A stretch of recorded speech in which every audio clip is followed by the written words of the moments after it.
এখন আসলে অনেক কথা বলে মানুষ পছন্দ করে যে সস্তা কথাবার্তা, হ্যাঁ, সবসময় মানুষের সেন্টিমেন্ট অনুযায়ী কথা বলি বা মানুষ যেটা চায় আমরা সেটা কথা বলি, কিন্তু একটা দায়িত্বের জায়গা থেকে, দায়িত্বশীল জায়গা থেকে চাইলে আসলে আমরা হুজুগে কথা বলতে পারি না, কিংবা একেবারেই সবাই যে বিষয়ে বাহাবা দেবে সেই লাইনেই কথা বলবো, এটা আমার জায়গা থেকে আমার ব্যক্তিত্বের সাথে আমি যায় না বলে আমি মনে করি। তো রাষ্ট্রপতি আপনার আজকে অপসারণের জন্য বিরোধী দল সেখানে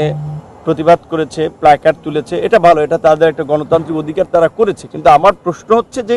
এই রাষ্ট্রপতি তো প্রায় গত 2.5 বছর রাষ্ট্রপতি হিসেবে দায়িত্ব পালন করেছে, এমনকি আজকের বিরোধী দলীয় চিফ হুইপ থেকে শুরু করে অনেকে সংসদ সদস্য তারা তো আপনার রাষ্ট্রপতির কাছে শপথ নিয়েছেন। তো সেদিন তারা এই গার্ডসটা দেখাতেন, এই ব্যক্তিত্বটা, এই পার্সোনালিটিটা দেখাতেন যে না, আমরা গণ অভ্যুত্থান নেতা, আমরা গণ অভ্যুত্থানের সংগ্রামী চরিত্র, আমরা এই ফেসিবাদী রাষ্ট্রপতির কাছে শপথ দেব না। সেদিন তো দেখাতে পারেন না, অর্থাৎ ওই যেটা বলে যে নিজের প্রয়োজনে জায়েজ আর অন্যের প্রয়োজনে এলে সেটা হারাম, এরকম একটা ফতোয়া দেয়। তো এইটা আমরা মনে করি যেটা আসলে মানুষকে বিভ্রান্ত করা, একটা আইওয়াস কিংবা মিডিয়াবাজি করা, আলোচনায় থাকার জন্য আসলে এই ধরনের অবস্থান গ্রহণ করা।